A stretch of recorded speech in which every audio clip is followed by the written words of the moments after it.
Good morning, everyone. I hope you can hear me, and I'm just going to chat for a moment as the number of participants arrive and everyone manages to connect to audio. You are at the Building an Effective Management Case seminar for the Community Ownership Fund Delivery Partner Group, and this is the particular webinar focused on heritage assets. So I'm just going to let a couple more people in. I will probably go ahead and share my screen and start my slides. So hopefully everyone can now see my slides. My name is Kelsey Wilson-Lee. I am the Director of Programs at the Architectural Heritage Fund. And if you haven't heard of us before, what we are is a charity that supports communities and community groups to come together and take ownership of and conserve and adapt for new uses historic buildings within their community. We do that through the provision of advice at all stages of the project life cycle, and through grants, predominantly early stage grants, to establish the viability and build your project towards capital work, and also through the provision of social investment loans for capital building works, and also various different kind of cash flow issues. I've got a raised hand here, Rachel, from Barbara, and I don't know what I should do about that. So maybe I'll let you, Rachel, if you can communicate with Barbara. Everyone, you are unfortunately in this structure not able to unmute yourselves, I don't think. So if you have anything to say or any queries, please put that in the chat. If you have questions as we go through the webinar, you can, the best place for those is the Q&A, but you can also put them in the chat if they come up. And then what we will do is go through those at the end. If you have particularly burning questions in the middle, or you can't hear anything, please do let us know, and I'm sure someone will come back to you. Okay, so we are here to look at how to write a strong application for the Community Ownership Fund, putting together the management case for a heritage project. So I just wanted to show you at the beginning some images of projects that the AHF has supported already that have been successful in gaining community ownership funding. And the reason I'm showing you these is because I want to be clear about what we mean when we say heritage. We are not merely talking about country houses and castles and scheduled monuments. We are talking predominantly about buildings within the community that are kind of ordinary buildings that are historic. So you can see former pubs, hotels. In the top left, that's a historic pool or billiards hall, which is now a boxing club. So you can see a variety of different historic types of buildings, town halls, former banks, in some cases, even something as significant as a mill. So heritage is a quite inclusive, we're operating under a quite inclusive notion of heritage. So if you think you might be heritage because your building means something particular to you or says something that tells a particular story about the place you live, then it probably is heritage. So I think that's an important thing to start off at the beginning. Now, in terms of the question about what we're trying to do here today, we just want to share this. We are looking at an overview of the fund. We are also looking at and we'll share a bit more about the support program. We want to talk about the due diligence and the eligibility requirements for applicants. We want to help you to understand what is required to submit a strong management case for a project involving a heritage asset. We want to look at the evidence required that you'll need to put together for building that case. And then there will also be a couple of additional elements that we just want you to bear in mind, particularly when applying for a project involving a heritage asset. So to begin with, what is the Community Ownership Fund? So you may well have heard about the Community Ownership Fund many times. This is a £150 million fund that is supported by the Department for Levelling Up across the whole UK. And it has been created to help local communities to take control of assets, amenities, or facilities that are at risk of loss. Now, risk is a really important part of the Community Ownership Fund application. Understanding the context in which your asset, the asset for which you're applying, is at risk is critical. And it's critical that you make a clear case for why the building is at risk. It is most straightforward if you have a building that you have been using and is perhaps being put up for sale, right? The risk of loss through loss of ownership is a clear risk. However, there is also, and this is something I think might be of relevance to a fair number of you on the call, there is also, of course, in the context of a historic asset, a risk of loss through neglect, through dereliction. So you may already own the asset. And when I say own, I mean either own the freehold or have a long-term stable lease arrangement for the asset. You can still apply for the Community Ownership Fund for funding to conserve and adapt the asset, but you need to be very clear about what the risk is to the asset and or to your project. So whatever it is, the activity you are seeking to do, it really is about making the building fit for purpose. So if you have an empty shell of a building and you obviously cannot deliver a community, you cannot deliver community services out of that. If you have a building that has water ingress, that building is at risk. But if you already own the building and you want to make the case for it being at risk, you need to be very clear about what in your application about what the risk is to your project. So the risk to your business model or the risk to the asset itself. So I hope that is clear, because that's a really important part of your application. If you're not deemed sufficiently at risk, your application will be thrown out. So do give effort and meaningful thought to that. So what is the funding available? So one thing that's really important as well is to recognize that there have been quite a number of significant changes in the current round 3. So historically, the rule was only £250,000 available to all asset classes except for sporting assets. That has been changed. Now all asset classes can apply for up to £1 million, but I must advise you that that is genuinely considered genuine exceptions. The vast majority of projects are still expected to come in around £250,000.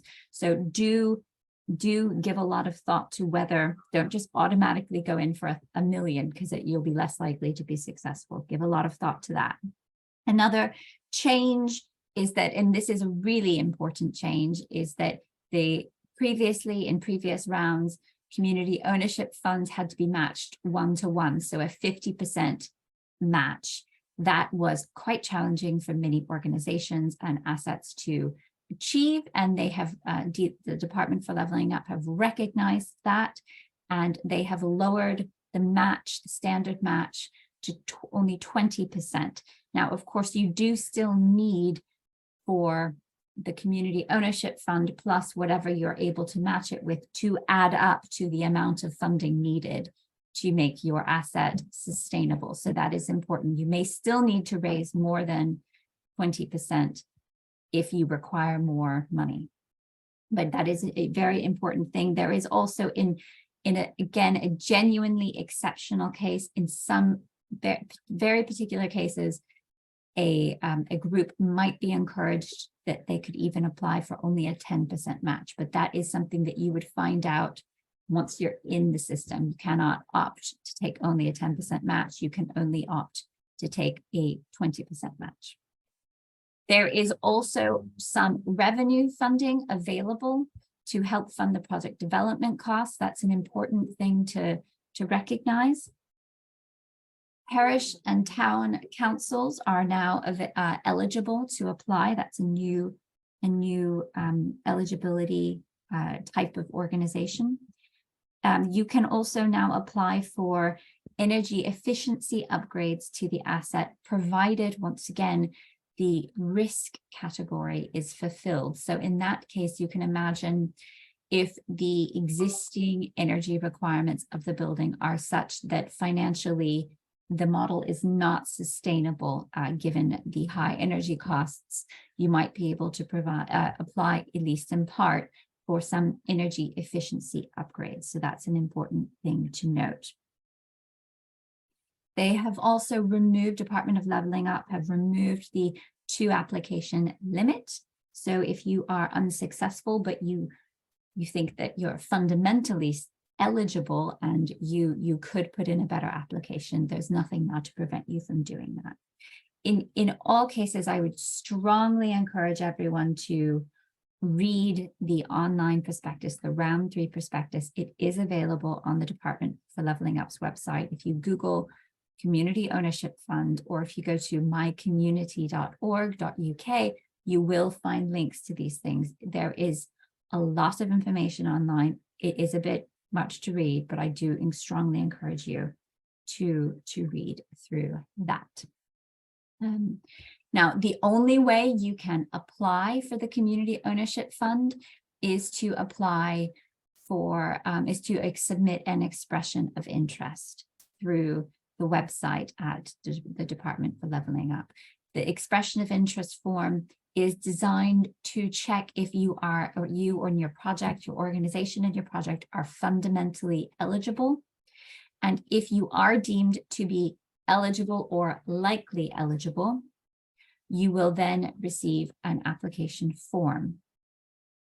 You do not, if you have already submitted an expression of interest and you've got your link and you now want to apply because you've seen the round 3 changes and you're interested in applying, but the project is essentially the same, you do not need to submit a new expression of interest. There will now be 4 funding rounds per year, where there's one open at the moment. If you've got an expression of interest that has been successful, you could apply up until the 12th of July. There will be another one later this year. We expect one in the autumn. It is important to say that you should not rush your application. You should make sure you have taken the time to put together the strongest application you can. If you're not ready by the 12th of July, do not just, get it in. Actually take some time to think it through. There will be other windows opening soon. So again, if you are unsuccessful, you can reapply. The program runs until March 2025. So the Community Ownership Fund, another change for round 3 is there's a new support program. Congratulations, you're experiencing it at the moment. What we are the Architectural Heritage Fund, but we are part of a consortium of 10 community support organizations who are coming together to offer these webinars, to offer some additional support at pre-expression of interest stage. And for a limited number of projects, we are also offering some in-depth support for application development. Now, those are predominantly focused on projects in areas of significant deprivation and areas where there is a significant recognized lack of community assets and social infrastructure. So you may, if we think you are eligible for that in-depth support, we will be in touch. In the meantime, there is some additional information as well that you can use. Everyone is able to use on mycommunity.org.uk. You should check that out. So there's the information about my community website and the webinars. As well as this webinar, there will be additional webinars. They are happening at the all the time. There are specific webinars focused on each devolved nation. So if you're tuning in from Scotland or from Northern Ireland or Wales, there will be specific webinars that are being run regularly, are focused on each of those nations, that will look at particular funding opportunities for match funding that might exist in each of those nations. There are also webinars focused on how you can raise the additional match, focused specifically on fundraising and other areas. So do have a look on the My Community website and sign up for any additional webinars that might be relevant to your project. And there, as I mentioned, there's an advice service for questions about Community Ownership Fund, and also this in-depth support package, which is again only available to some groups. Now, what we're going to talk about next is the management case, which is one of the most important aspects of your application for a Community Ownership Fund grant. The management case has 4 key elements, as you can see there. And for each of those elements, what we're going to look at today is the information the assessor requires. We're going to look at the underlying kind of documentation you want to provide to evidence that. And we're really going to also look at what makes a strong application for each of these 4 key elements. To do this, I'm going to hand over to a couple of my colleagues. The first colleague is Gordon Barr, who is our development manager in Scotland, and he is going to talk you through the funding breakdown. We'll then hand over to our colleague Asha Kabari, who is our director of finance, and she is going to talk, director of investment, apologies, Asha, I've given you the wrong title. She is going to talk you through the financial and risks forecasts and the resources and skills. So Gordon, would you like to, I'm going to actually, unfortunately, I'm going to have to pause sharing in order to take my camera off, and then I will reshare again. Thank you, Kelsey. So my name's Gordon Barr. As Kelsey said, I'm the development manager for Scotland for the HF, although the things I'm talking about today are applicable across the UK. We're not just discussing Scotland in this particular webinar. But I did just want to start, before we dig into the management case specifically, just to touch a little bit about something Kelsey said at the beginning about what constitutes a heritage project, or what is a historic building for the purposes of this. Obviously, the Community Ownership Fund kind of doesn't mind whether it's a heritage-related project or not. It's about what you're going to do with the building. But roughly speaking, when projects are coming to us at Architectural Heritage Fund, we're looking specifically for historic buildings to be supported. But that doesn't mean it has to be listed. Often they are. Really, for us, what constitutes heritage means that the building is something that is important to the community that surrounds it, and the community wants to use that building for a purpose. Really, and as part of our application, you want to be able to explain why you want to own and use this particular building, in this case, this particular historic building. Why is this the right place to be doing what it is you want to do rather than somewhere else? What can this building do for your community? Ask not what you can do for the building, but what this building can do for your community. And I think there are lots of opportunities with historic buildings to be able to add to projects and give them a bit of extra kind of USP than a new build might be. And I think it's historic buildings specifically that we can potentially help with. So with that in mind, next slide, please, Kelsey. One of the things I wanted to touch on initially was about when's the right time to apply to the Community Ownership Fund, because there's a lot of work obviously involved in putting together an application. There's a lot of detailed information that's required, and we'll go through some of that in a few minutes. But at HF, we try and look at projects kind of on a kind of overall kind of project timeline, which we've tried to kind of break down into a few sort of sections. There's a sort of inception of a project, what is it we want to do? We've got a vague idea, where do we want to do it? The viability section about, can we figure out a way to maybe make this work, make this project pay for itself? Is our idea going to be sustainable? The development of a project where we know kind of what we want to do, and it's now about putting the meat on the bones of that plan to get to a point that you've got a really detailed business plan, a really detailed costings, a really detailed idea about how it's all going to work. I And then that leads through to the capital phase, where you're actually delivering on the project. You've bought the building, you're making changes to the building, you're then getting it into a fit state to be able to use, such that you can then move to the kind of operational phase of delivering services, community-led services from that building or that historic asset. And one of the issues we've seen so far in terms of applications realize that come into the Community Ownership Fund is that sometimes people are rushing applications in really quite a bit too early. Where at that, what we consider that kind of inception or viability stage, where really you want to be at the point of having quite a well-developed project already before you think to apply to the Community Ownership Fund. Next slide, please, Kelsey. And once you've got that point of having a detailed project plan and starting to put together the application for the Community Ownership Fund, the management case, as we heard, is a really critical part of that whole process. And there are some certain things in that management case that you really need to be clear on and make sure you clearly explain and you clearly touch on all of these different topics.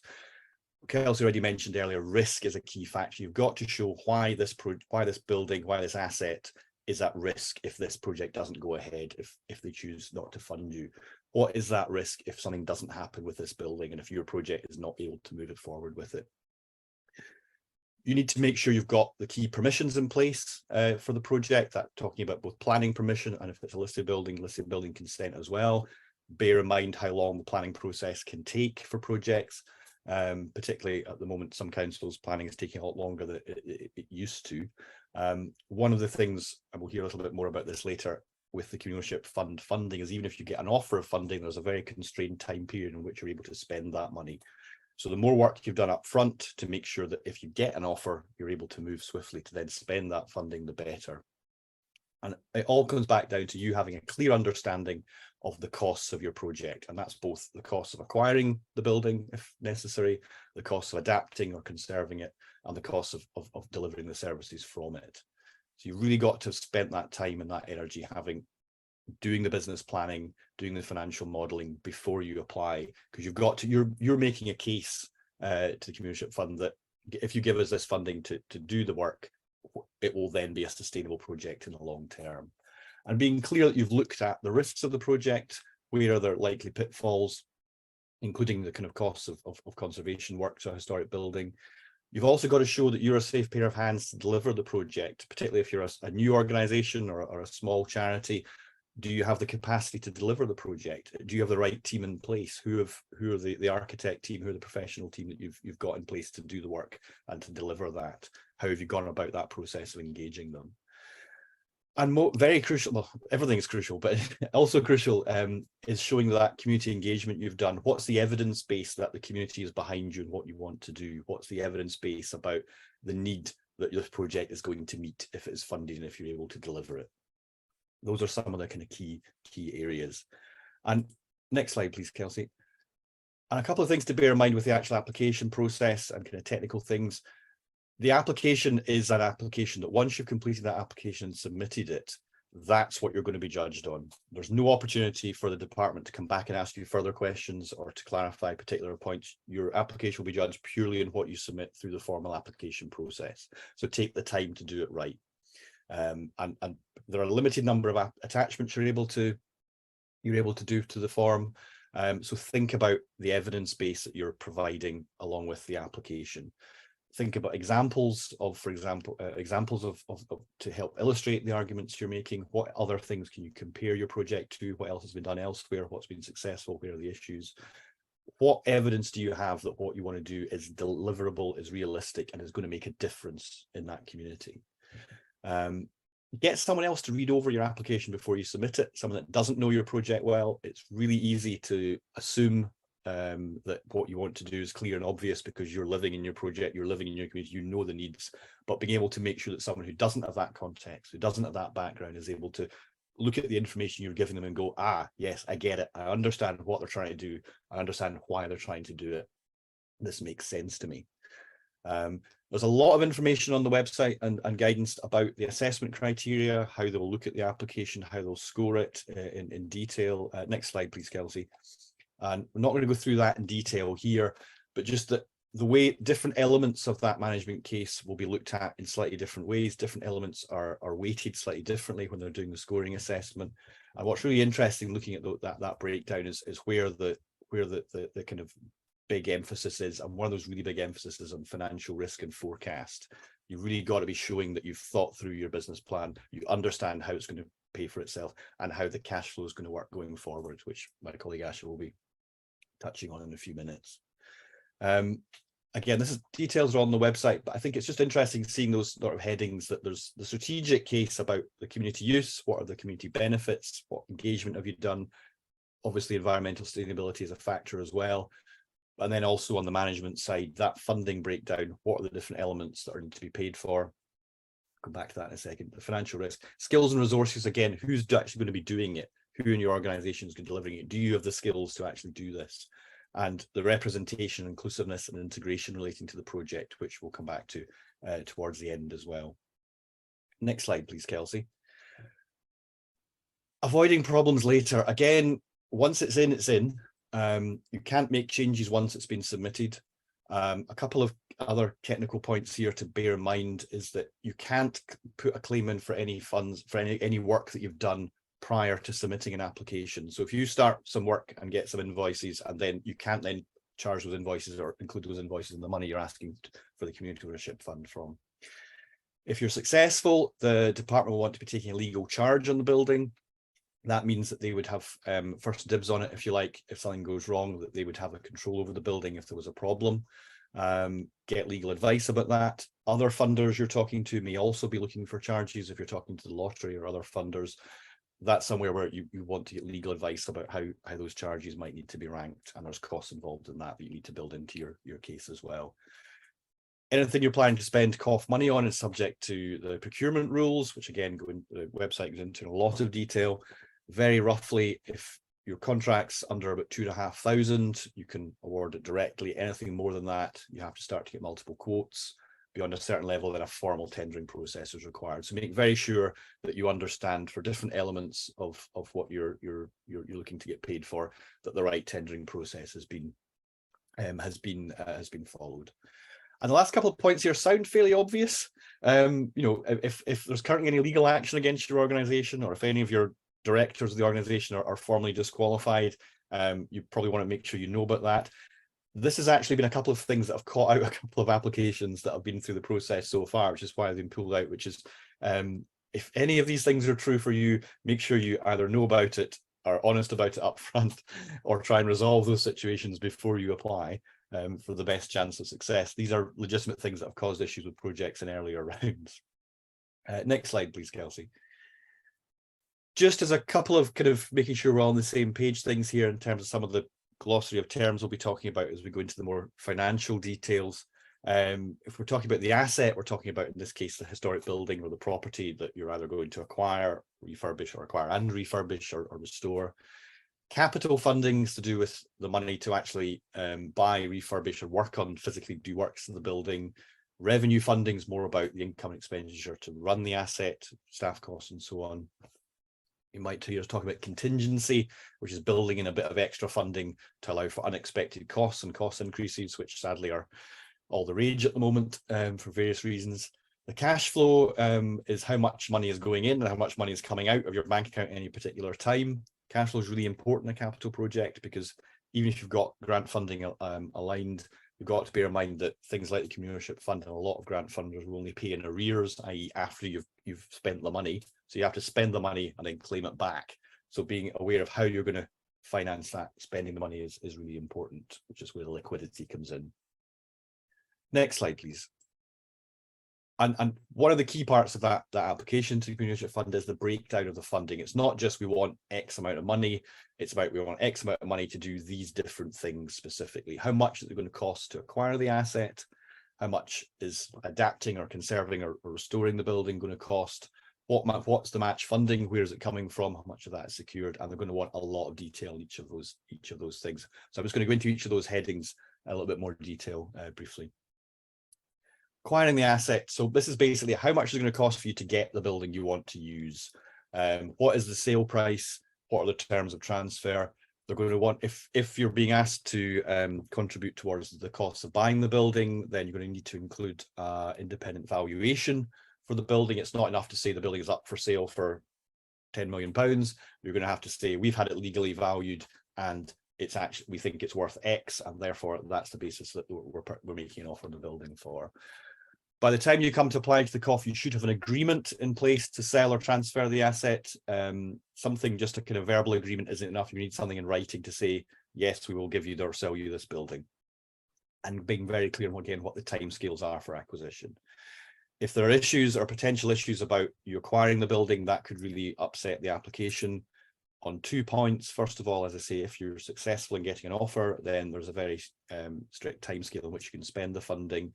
That funding is tied to the particular asset that you've done the application for. So if that asset falls through for whatever reason, you can't agree a price, the building's sold to someone else, you want to move, you change your mind and want to go to a different building, funds are not transferable. So if the building that you're applying for falls through for whatever reason, you're back to square one and would have to start with a fresh application again.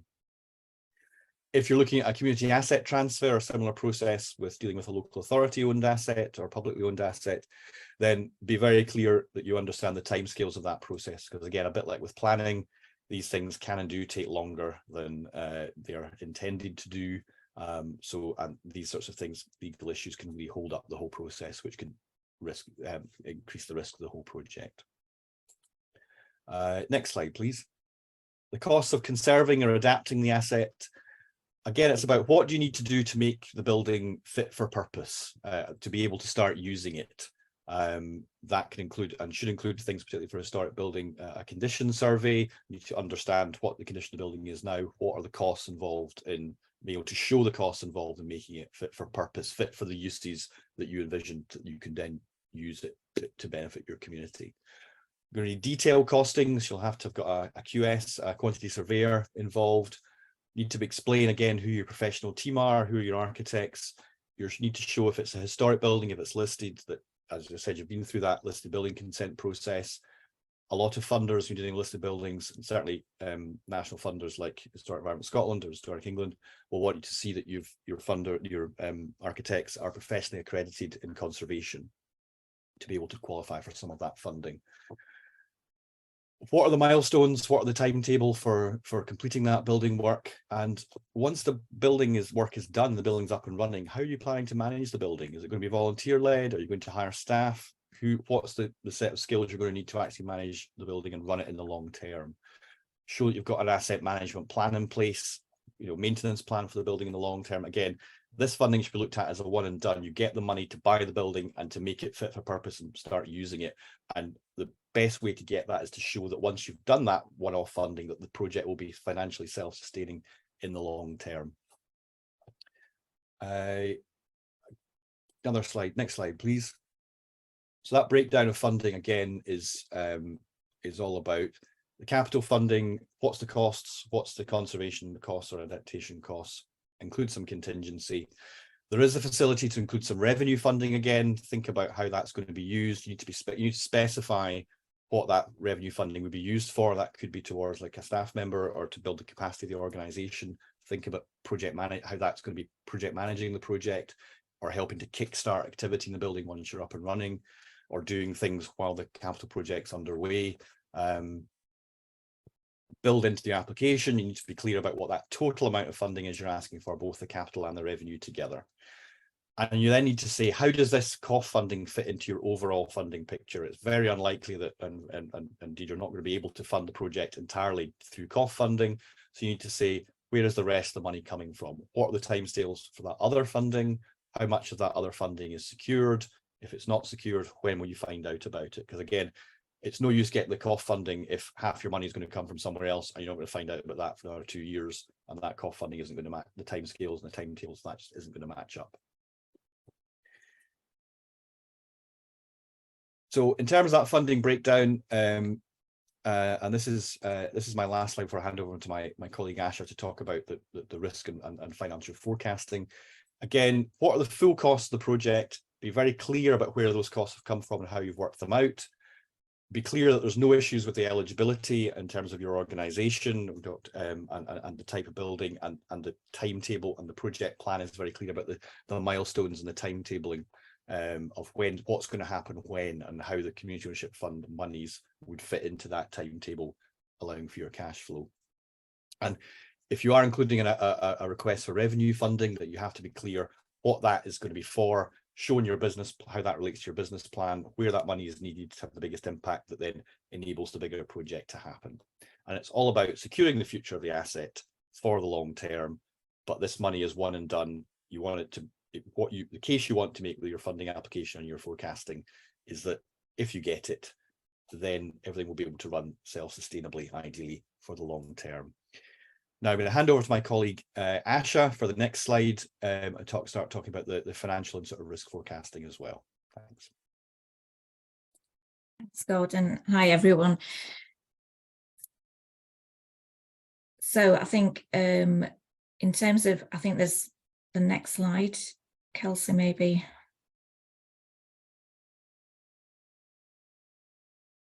Right. So yeah, so I'm going to talk to you more about kind of the business plan case in terms of the financial analysis, the risk analysis, and then kind of the skills and resources needed for the assessor to assess your application. So for existing organisations, you've done the business plan process possibly before and in detail as well, and it's not dissimilar to applying to the community ownership fund, but some of the, I guess, aspects of where applications have fallen down is some of the detail within kind of the financial and risk analysis and kind of the staffing and resourcing as well. So the list in front of you is kind of the key elements that the assessor would like to see in your business plan and in a bit more detail. So business plans, as always, should be more for the organisation, not tailored to an individual funder. So if you're able to get the business plan right and the cash flow forecast right, then it should be able to be used across different funders, especially the community ownership fund. If you're looking to apply for match funding to other funders, this one business plan that should fit for all purposes, including kind of the AHF and other grant funders and potentially loan providers as well. So how much detail you put in the business plan is up to, I guess, entirely up to the project, the complexity of the project. For a multi-million-pound project, this might be a significant document to a project that's, relatively small in sum. So there's no one size kind of fit all business plan, but these are kind of some of the points that you would need to consider when looking at your business plan at the start of your developing your project. And I'll talk a bit more about some of these in a bit more detail as well. So next slide, Kelsey. So yeah, so the first part is kind of the financial information. So kind of looking at where the money, kind of the income and expenditure budget is going to come from. So kind of where is the makeup of the ask going to be, and that needs to be included into the cash flow forecast. If projects are kind of doing a capital phase and then followed by a revenue phase, it's good to have that both in the cash flow forecast, including the detailed analysis and the assumptions behind that. So as Gordon mentioned before, the community ownership fund is usually paid in arrears, so there might be a short-term requirement for cash flow. So again, that needs to be shown in the cash flow forecast to say where is that funding or that cash requirement coming from. Is it from your own organisational resources, or is it through some of the match funding that you're hoping to acquire? There is a point which has been mentioned before in terms of security. So it is key to investigate which match funder will require security and how you build that into your project application as well. So if community ownership are adamant on taking a first legal charge, that might have implications on other funders that you're looking to apply for. So grant funders might be able to take a second charge, whereas if you're looking for debt finance, so like for social investment or, you know, cash flow through your mainstream banks, they might want to take first charge as well. So those are the kind of things that you might need to iron out when you start looking at putting your cash flows together as well. In terms of the cash flow forecast, yes, detailed assumptions, and I will go into a bit more about the detailed assumptions in a couple of slides to let you know kind of what the detail the assessor will be looking for. Sensitivity analysis is something that all funders would do in terms of your cash flow forecast. So it would look at different scenarios, you know, what happens if the cost increase, or you're expected a lower income than what you've predicted, what would happen to the cash flow? Is that going to sustain the project? You know, where are the pitfalls? So when putting in the cash flow forecast, obviously submit it in a format which I guess the assessor can do that their own kind of sensitivity analysis as well. But if you've already built it in, it'll show that you've already considered some of the risks, and that's where kind of the risk register would come in as well. So it's not just risk about the kind of the financial risk, but it's the risk about, or the building project, but it's about managing the building as well. So it's easy to say, oh, there's, you know, there's limited risks to the project, but it's always good to consider all aspects of the project, detail the risks and put in the mitigations, how are you going to de-risk if something happens, and that's what they would want, that's what they would want to see.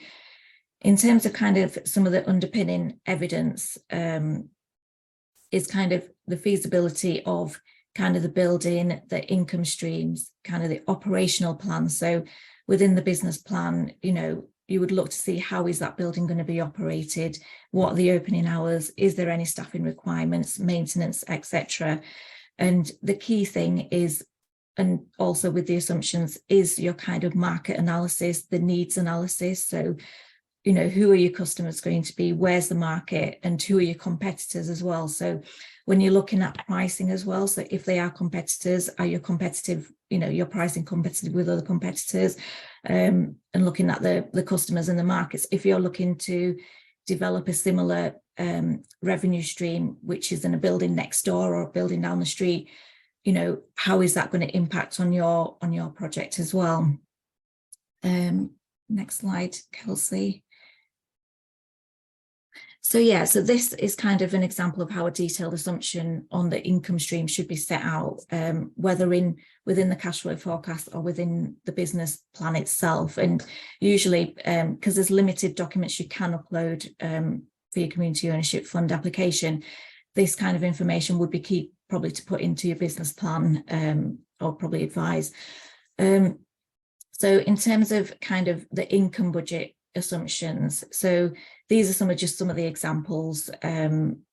So community cafe, this is a key one in terms of how have you come to that assumption of the figure of X amount of income you're going to earn in that month. So is it based on, you know, how many customers per day, how much they're likely to spend, and over what days, you know, how many days in that month. So and then looking at, if you're looking at kind of an upward trend as well, how soon is that upward trend and how realistic is that? So again, it's always good to go back to kind of your market research on community cafes. What are the, you know, the trends of setting up a community cafe and the likely kind of customer numbers and average spend to begin with before you start making that upward trend.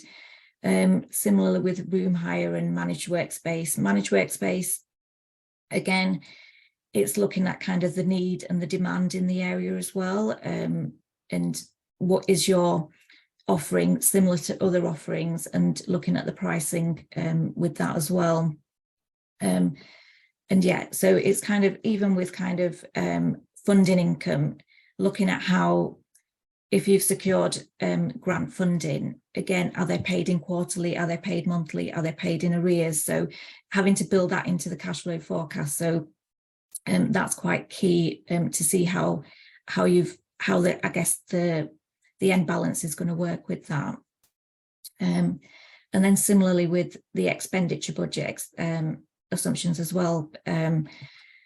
So yes, how what are the likely costs for running that building. Again, obviously with the budget breakdown, you'll have, if it's involving capital works, you'll have the capital works breakdown, but in terms of actually operating the building, once it's up and running, what are the costs you have to consider? And this would kind of be every cost, from kind of cleaning, caretaking, the big ones like the utilities, and then any other kind of costs. And it's kind of estimating the percentage of what those costs are in relation to actually the income they're going to be generating. And this is a good exercise in terms of, is that income stream sustainable? You know, is it breaking even? Is it able to make a surplus? Will that surplus compensate to other parts of your income stream which might not be as cost effective? Next slide. Let's see. So in terms of the financial risk, the financial and the risk forecast, these are kind of the assessment taken from the assessment criteria, and this is what the assessor will be, the points the assessor will be looking at. So your business plan and your financial information should include as much detail as possible about these various aspects.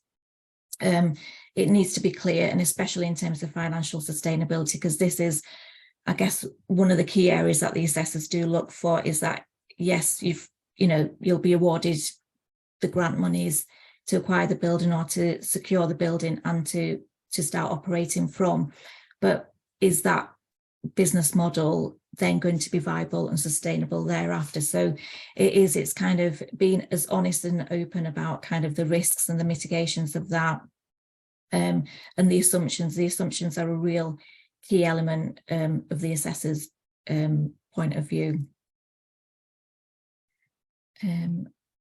Next slide, Kelsey. The one thing that we would encourage organisations who are looking to work or acquire from kind of historic buildings is to include a conservation management plan within the business plan and the financial forecasting as well, and potentially the risk analysis, because we all know historic buildings have their own nuances. So, if something, if there's accidental damage or extreme weather, the cost of repairs is going to be significant in terms of if it's a new build organisation. So it's kind of looking at what those kind of implications are and building in the cost of some of the routine maintenance as well as kind of unforeseen circumstances. So whether, the project is able to generate surpluses which would go into a separate fund for those kind of unforeseen circumstances, hopefully none, but you just never know. But if you've considered this, it would be a kind of an additional plus point to say, these are kind of the risks that your project might encumber with kind of historic buildings.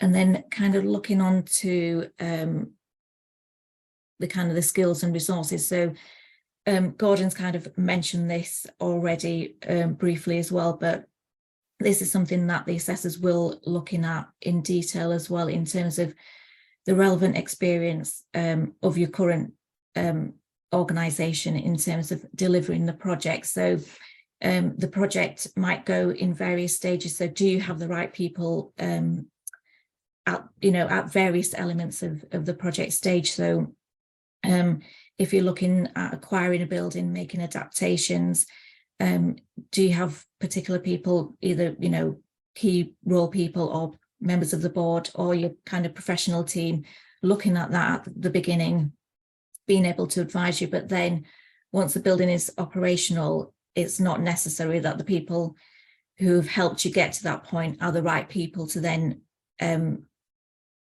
move on with the project and in the operational phase. So if it is some managed workspace or community cafe, do you have the right people on your board and your management team to be able to run that facility thereafter?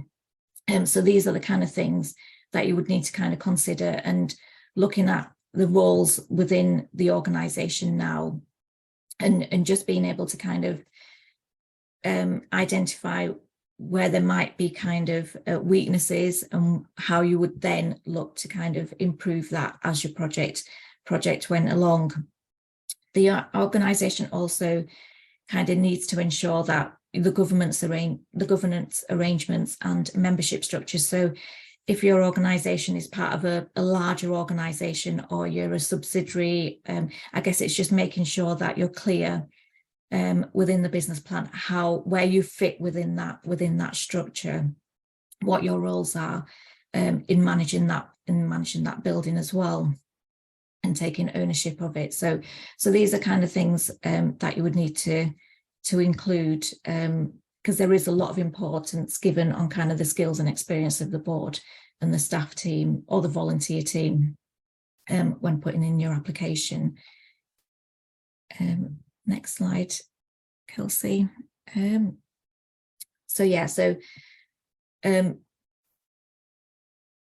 With the governance and board structures and kind of the details of what information and what kind of evidence you would need to submit, it's kind of the broad board profiles, kind of roles, their skills and experience as well. So again, the business plan can be used for this and detail your current board makeup, current staff, like the senior team makeup, their track record, their experience and expertise of what they're bringing to the project. And then any kind of recruitment plans that you might have once the project is complete and you're looking to recruit staff to then take on the operational side of the project. So again, if you're a new organisation, it's kind of looking at your understanding of what it is to take on paid staff, what policies you might need, what systems you might need to be, to put in place. And if you have a good understanding of that, I guess in terms of kind of systems, it's not just about HR, it'll be about your accounting systems, your financial systems. So, are you able, do you have all those in place? If not, how are you going to implement those once the project is up and running?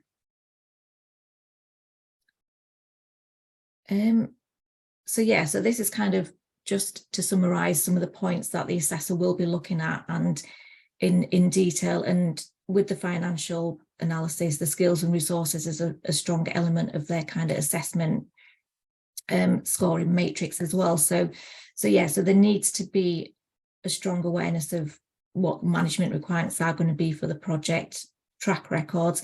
If it's a new organisation, I guess it's any previous track record or skills that the management team or the board are bringing to the project. In terms of recruitment plans, again, it needs to be well thought out. Any implications if the organisation is new to recruitment, what other policies, procedures you'll need to put into place. And it's kind of having that clear decision of how the board works as well. So how are decisions made? Are there subcommittees? How often do they meet? Are minutes taken? Are actions then followed up? So all these kind of in-depth information does need to be included, within the business plan, just to know, to give the assessor a full picture, because like we've said before, once all that information is in, that is the information that's going to be, your application is going to be assessed on. So there's no, I guess, some organisations are used to funders kind of doing the whole backwards and forwards, getting more information and clarifying. I don't think that's the case with the community ownership fund. So the more information you can get into your business plan, the easier the process will be. And now I think I'm going to hand over back to my colleague, Kelsey. Thank you, Asha. I just wanted to say I can see on my screen that there are lots of questions and comments. I can't see what they are yet. I think Asha and Gordon, I hope, can have a look through those and maybe deal with anything in the meantime, but then we will come back to them at the end. This is the last section of the presentation, and then we will go into the kind of Q&A section. So hopefully that will make sure we have time to get to all of those. The last kind of main area within the management case that we really need to talk about is representation, inclusiveness, and integration. And, really in this context, I think we in the strategic case, they are looking for how was the community engaged, but that also comes through in terms of the management case, in terms of thinking about when you engage the community, how did you make sure to engage parts of the local community.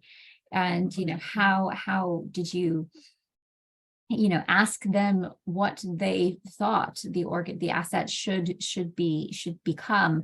How have you engaged the community with what the asset, particularly in a heritage context, what the asset means to the local community? I think that there's an additional aspect here for heritage projects beyond just what is the project going to deliver. There's also what does the building itself mean to locals. It might be a place that generations have important memories associated with or engagement with. So that's an important thing. The Department for Leveling Up is really looking for how that community was engaged really in these questions, and how they will be engaged going forward in delivering the project and in running the asset in the long term. And really, this is about, this is the community ownership fund. This is really looking for being accountable to the community. This is meant to be, and we talk about community assets, but that really genuinely is what this particular program is designed to enable. So the asset needs to be accessible to the whole of the community. Now, there is something I want to say here, and I think it's the next slide. Interestingly, there we go.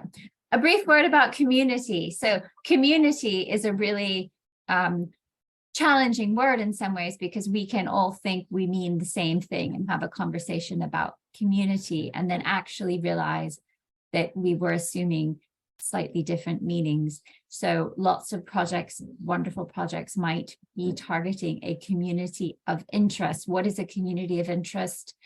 Any kind of subsection of a local society that is, has a particular interest, is a particular subgroup within the local community.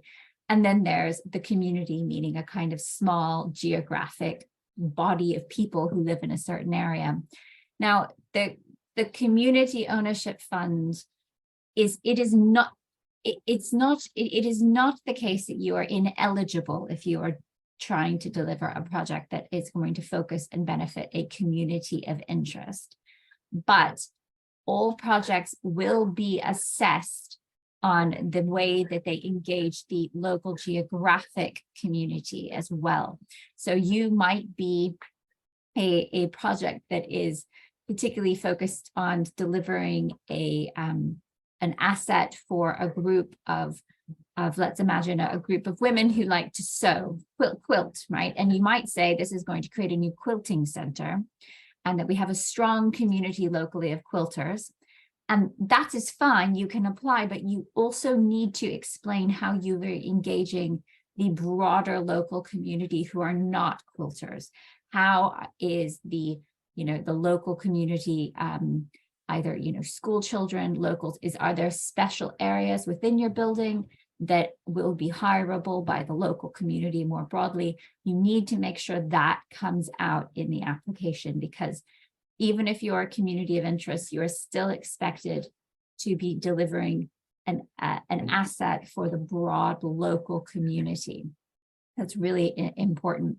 And that broad local community does need to have some form of access to the asset. It doesn't necessarily have to be full access. You might have a very legitimate reason for wanting quite specialized access to certain parts of the building, depending on what you're trying to do with the building. But you do need to make sure that you have at least part of the building that is broadly accessible, and you need to make sure that is clear in your application.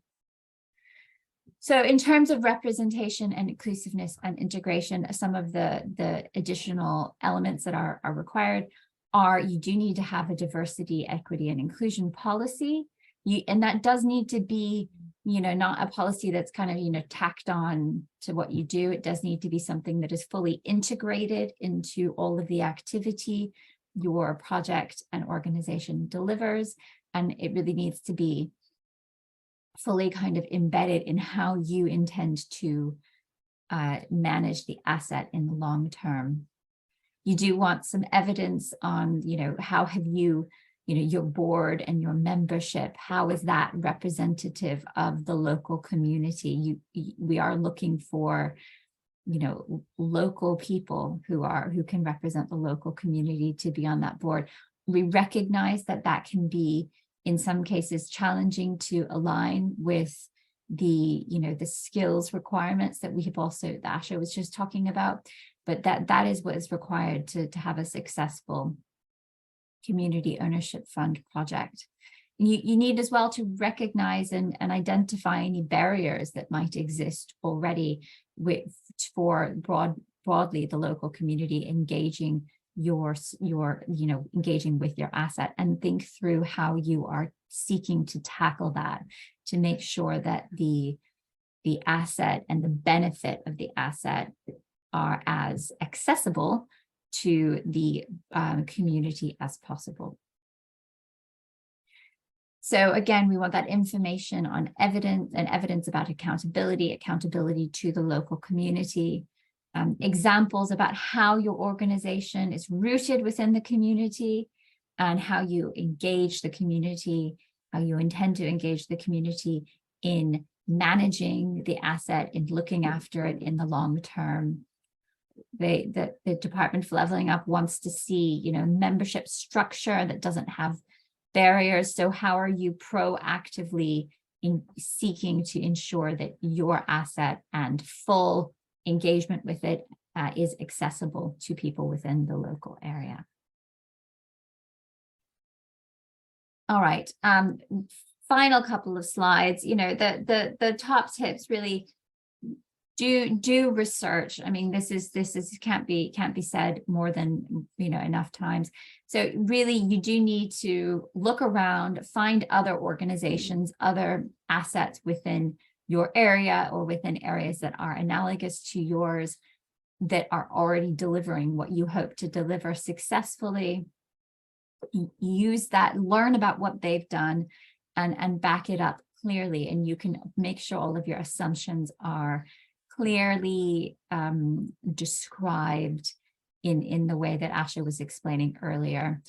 Do provide explanations. Do remember that, I think Gordon mentioned this earlier. It is so easy when you are inside something and you're way down in it and living and breathing the project every day to assume that things are obvious that are simply not if people don't know your work as an organization, if they don't know your local area, if they don't know the building, and if they don't know your project. So it's absolutely a good idea to get somebody who doesn't know the project, or someone who doesn't, find a friend who's never allowed you to tell them about your passion for historic buildings before, and ask if they will, sit down and read your application about this particular asset, and explain anything that they don't understand, because that will help you to figure out what your assessor will also not understand intuitively. And as Asha and Gordon have said, there is only one go at this. You don't get to write in afterwards and say, oh, I forgot to mention, X, Y, or Z. So it is important to do that. So we're now going over to questions.